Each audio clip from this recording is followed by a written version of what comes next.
विनोद बंसल जी, विनोद बंसल जी, महमूद प्राचा एक बड़ी बात कह रहे हैं और महमूद प्राचा जी ये कह रहे हैं कि भाई ये आरएसएस के लोग हैं और इन्होंने ही आपके लिए पूरी जमीन तैयार की है, और जबकि वो खुद all India Muslim personal law board में है। असल में ये लोग दोगले हैं, मुंह पर कुछ, वो कहते हैं कि बगल में पैगंबर और बगल में छुरी, वो वाली बात है। मुंह में पैगंबर और बगल में छुरी वाला मामला है इनका।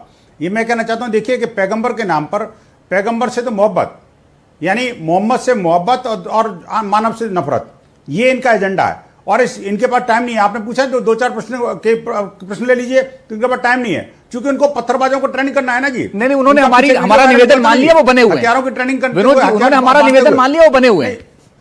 नहीं, वो रहेंगे, नहीं वो अच्छी बात है, कम से कम रहेंगे तो हो सकता है इनका भी ज्ञानवर्धन हो जाएगा। ये नाम के तो एडवोकेट हैं, लेकिन काम के वास्तव में जिहादी हैं।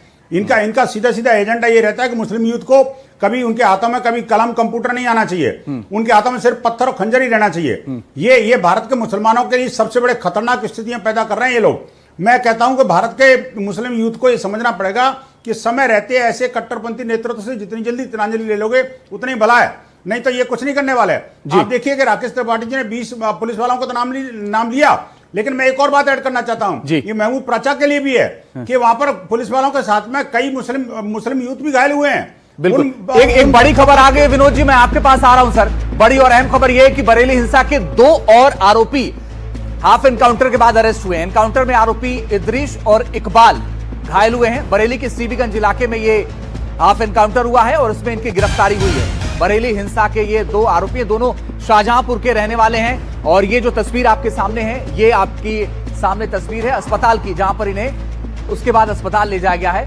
एडमिट कराया गया है इलाज के लिए। तो ये वो 2 आरोपी हैं जिन्होंने एक अधिकारी के गनर की बंदूक छीनने की कोशिश की थी और उसके बाद पुलिस इनकी तलाश कर रही थी। इद्रीस और इकबाल इनका नाम है। ये बरेली के ठीक बगल वाले जिले शाहजहांपुर के रहने वाले हैं और इनके खिलाफ भी पुलिस ने कार्रवाई की है। फराज किदवई साहब, मैं अब आपके पास आना चाह रहा हूं, एक एक सवाल हो जाए फिर बाकी लोगों से भी आता हूं। भाई, पुलिस का यह कहना है कि 55 व्हाट्सएप कॉल किया गया, 1600 लोगों को बुलाया गया, उसके बाद यह विवाद शुरू हुआ। क्या पुलिस पर आपको भी यकीन नहीं है? देखिए अजीत जी, जहां तक रही बात पुलिस की, तो पुलिस को तो कोर्ट को भी यकीन नहीं पुलिस के ऊपर। अब ये पूछेंगे कि आप, मैं ये कैसे बोल रहा हूं कि कोर्ट के ऊपर भी, कोर्ट को भी पुलिस के ऊपर जो है वो यकीन नहीं है। दिल्ली दंगों के मामले में ऑनरेबल कोर्ट ने क्या कहा था कि पुलिस के डायरेक्शन एंड डिक्टेशन पर लिखी गई शिकायतें fictitious, witnesses fabricated, evidence witnesses statement spiced up with additional facts by the investigating officer. ये खबर है इंडियन एक्सप्रेस की 15 फरवरी के आसपास की। तो जब माननीय कोर्ट, जब माननीय न्यायालय ये बोल रहा है कि पुलिस के ऊपर उसको भरोसा नहीं है, तो फिर मैं क्या करूं बताइए। सर, ये उत्तर प्रदेश का मामला है। मेरा निवेदन है कि हम यूपी पे रहें और बरेली पे रहें, चलिए तो ज्यादा बेहतर। यूपी पे रहते हैं। उत्तर प्रदेश के मामले में ही माननीय सुप्रीम कोर्ट ने कहा था कि there is a complete breakdown of rule of law in Uttar Pradesh. Uttar Pradesh के ही मामले में माननीय सुप्रीम कोर्ट ने कहा था कि I don't want to use the word but the state police is biased. तो जब सुप्रीम कोर्ट ये कह दे कि स्टेट पुलिस बायस्ड है, जब सुप्रीम कोर्ट ये कह दे कि उत्तर प्रदेश में complete breakdown of rule of law है, तो हमारे और आपके कहने की जरूरत बचती नहीं है। अब एक चीज मैं आपको और बता दूं, अभी हमारे साथी प्रवक्ता बैठे बड़ी बातें कर रहे हैं। फिर इसका मतलब आप नमाजवादी साथियों को आप पत्थर और खंजर बांटोगे ना, इसका मतलब ये कहना चाहते हो आप? मैं ऐसे डिबेट नहीं करता हूं। विश्वास तो है नहीं पुलिस पे, आप पुलिस को पर हमला करोगे, इसका मतलब? आप देखिए क्या है, चुप रहो ना, मुझे बताइए ना आखिरकार ये कौन सा बात है? पुलिस पर विश्वास नहीं है आपको, जिहादियों पर विश्वास है, जो पत्थरबाज है उन पर विश्वास है। आप मुझे बताइए, जुम्मे के दिन ये हमले क्यों होते हैं? जुम्मा होते के साथ ही लोग पत्थरबाज क्यों बन जाते हैं?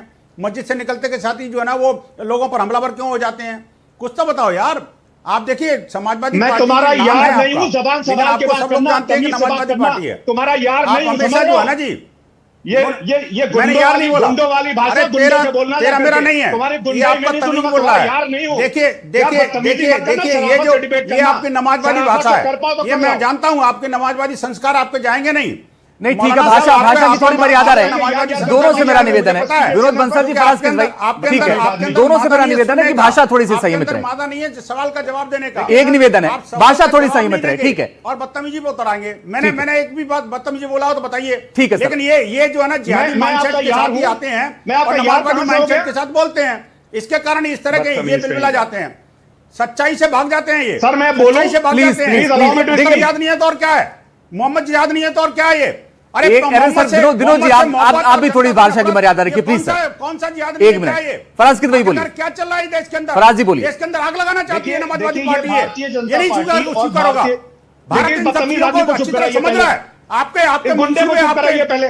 एक मिनट सर, आपके एक एक करके बोल लीजिए जिहादी सर, देश। एक एक करके आपके जिहादी एजेंडे पे नहीं चलेगा ये देश। एक करके बोल लीजिए। इस तरह से बदतमीजी। चल, नूर अहमद अजारी साहब भी हमारे साथ हैं, प्रदेश अध्यक्ष हैं all India Muslim personal law board के। नूर अहमद साहब, आप ये कह रहे हैं, यानी all India Muslim personal law board का ये कहना है कि तौकीर रजा को छोड़ दिया जाए। अभी थोड़ी देर पहले महमूद प्राचा बैठे थे, सुप्रीम कोर्ट के वकील हैं, आप जानते ही होंगे उन्हें। वो कह रहे हैं कि ये जो all India Muslim personal law board वाले हैं, ये सब आरएसएस के लोग हैं और ये जमीन तैयार कर रहे हैं बीजेपी के लिए। सहमत हैं आप?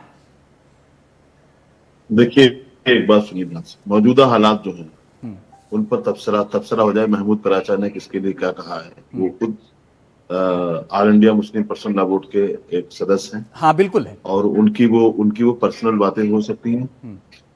जो हालात हैं, अभी मैंने राकेश त्रिपाठी जी को भी सुना है, मैंने विनोद बंसल को भी सुना है। देखिए, ये जो जहरीले तीर ये लोग फेंक रहे थे, ये और इन्होंने महमूद पिराचा को भी नहीं बोलने दिया, किदवई जी के बीच में भी आ रहे थे।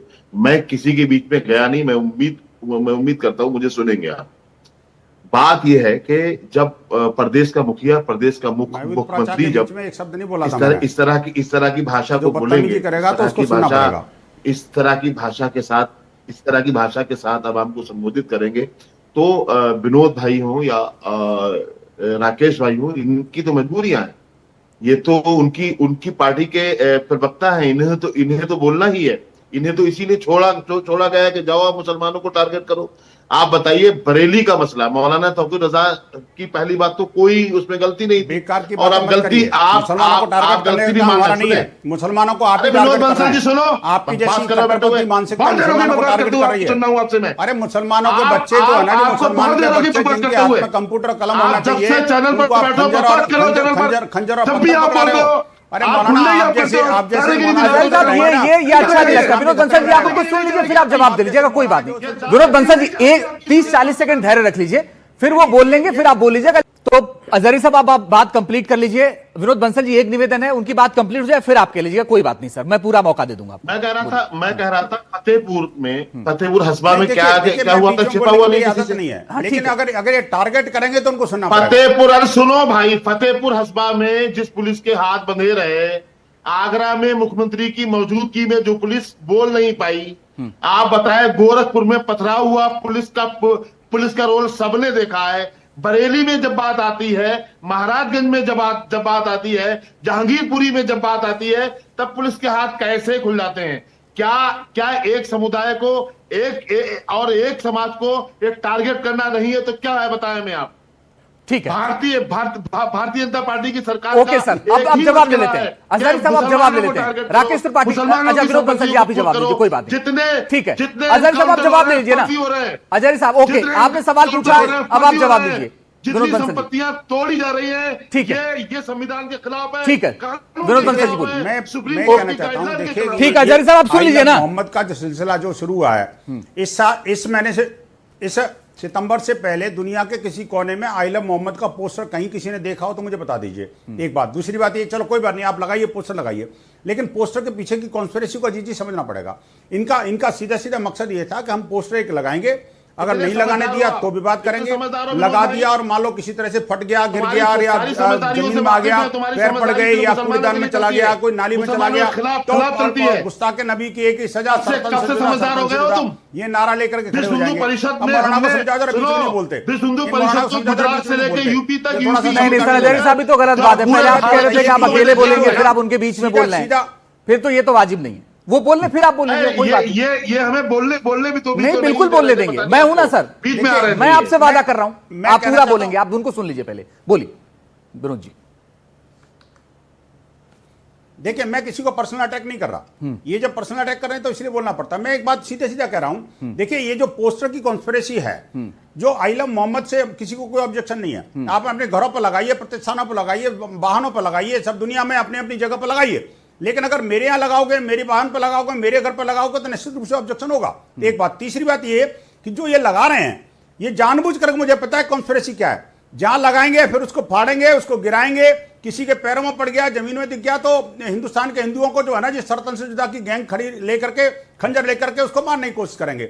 ये इनके सारी कॉन्स्पिरेसी, इनका दिवा स्वप्न है भारत को बांग्लादेश और नेपाल बनाने का, वो कभी जिंदगी में पूरा नहीं होने वाला। और जिस तरह से मौलाना, जिसका बयान आपने सुनाया था, ये सारे मौलाना जो है ना, ये भड़काऊ काम कर रहे हैं, इनके विरुद्ध कठोरतम कार्रवाई सुनिश्चित होनी चाहिए और जितना जल्दी हो सके